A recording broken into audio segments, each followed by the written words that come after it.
Well, this week's briefing, I'm joined by the Minister for Health and Social Care. And smoking is back on the agenda again. But you're going to stop people smoking in cars with children. But this is just, again, following UK legislation, isn't it? Not really. We went out for consultation at the end of 2012 to the public and asked their views on what they thought was, should be done going forward on the Tobacco Act of 2006, I think, off the top of my head. Over 400 people responded with their views on what they thought should happen, and we are implementing 4 of those recommendations. Now, we've got together a draft act, and we're going out for further consultation to allow the public to go through the act, and then if we unless we get a massive uproar over it, then we will be going to Tynwald with the amendment. Are you again just following the UK though, really, on this legislation? We're following the feedback from the members of the Manx public. Yeah, okay. Yes, as it so happens, that's in tune with what's already happened in the UK.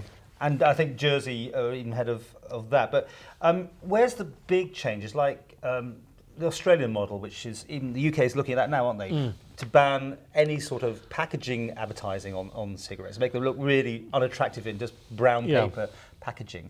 I mean, would you go there, or would you have to wait for the UK to do that sort of thing? Well, I think this is a big enough change. We're banning them being on display, so they'll have to be covered. We're trying to stop the younger generation from taking up smoking. And when you go and do your shopping and you go to the counter to pay, you see a big array of cigarettes in front of you. It's sort of putting additional pressure on people to make a purchase. And therefore, if those cigarettes are covered up, we're not saying to you cannot smoke, but we're saying that we're not going to encourage a full display of all these cigarettes and the various brands in front of people when they go to shop. So they'll be there, they'll just be covered up. We're also stopping the sale of them in vending machines, which I think... Did that still go on? Very rare cases, but we're making it illegal because, it's open to abuse and you can have minors getting their hands on cigarettes. So I think these changes are necessary. If it's the responsibility of my department, Paul, if we can reduce the number of people dying from lung cancer, that's what we're there to give the people of the Isle of Man as long and healthy life as possible. And dying from lung cancer is not an enjoyable experience. It's something we want the people of the Isle of Man to avoid if at all possible. And what's your views on the e-cigarettes, these electronic ones? I mean, again, they're available everywhere. There's the shops around town who sell these things. Personally, I'm opposed to them because they're unregulated, and I'm getting feedback from my public health division, I should say, that some of them have more dangerous cancer-causing chemicals in them than some of the milder cigarettes. So I think when they're properly regulated, then that'll be better. If I know that the cancer-causing toxins aren't in some of these e-cigarettes, then I'll be a much happier person. The other thing that I'm very concerned about, Paul, is that they're putting flavours in these e-cigarettes, and it's a bit like Alco-Pops. I'm worried about the younger generation thinking it's trendy to smoke these e-cigarettes, and then it leads on to normal smoking. Let me put this to you though.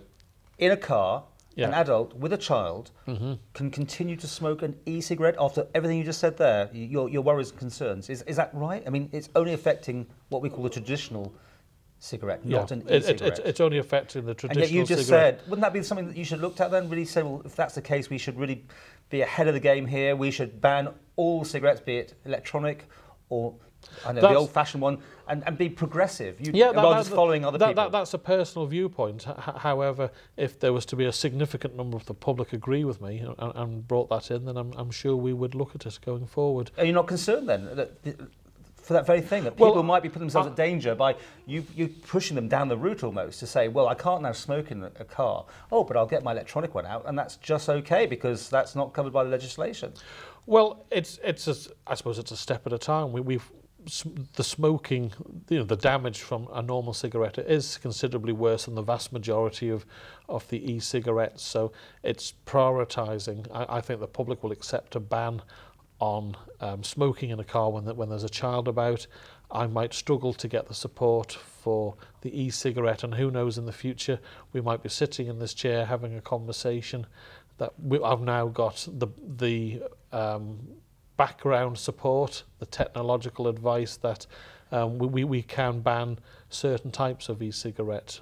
Yeah, but I mean, I'm just putting to you that really it's just easy to follow UK legislation because it's already done there. I mean, we were very slow in bringing in the ban in pubs, for instance, in the Isle of Man, because you know, it was almost thought it couldn't be touched. Once the UK does it, it's easier. And that's what I'm trying to say. It's an easier ride for you just to follow rather than to lead. You may well argue that, and maybe you're right, but I don't tend to. Yeah, I always look. You know, there's no point reinventing the wheel if it's unnecessary. We are behind with the UK on this one. We're catching up. Equally, I've led the way on the banning of some of the drugs scenario, the legal highs, where we are leading. Where the UK haven't banned some of the legal high drugs.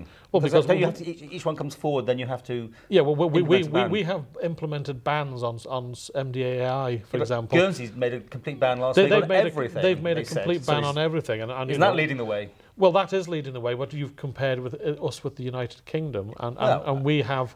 I'm giving you a better example. Jersey and Guernsey is probably more, you know, in keeping with something there. There's the example. Maybe yeah, and more than happy to look at that. But we banned legal highs, admittedly individually, but that's something the United Kingdom haven't done. So we did lead the way there. It's maybe that Jersey have caught up with us and now overtaken us on doing the whole of them. But you know, we can't constantly reinvent the wheel on everything, but we did lead on that for a while.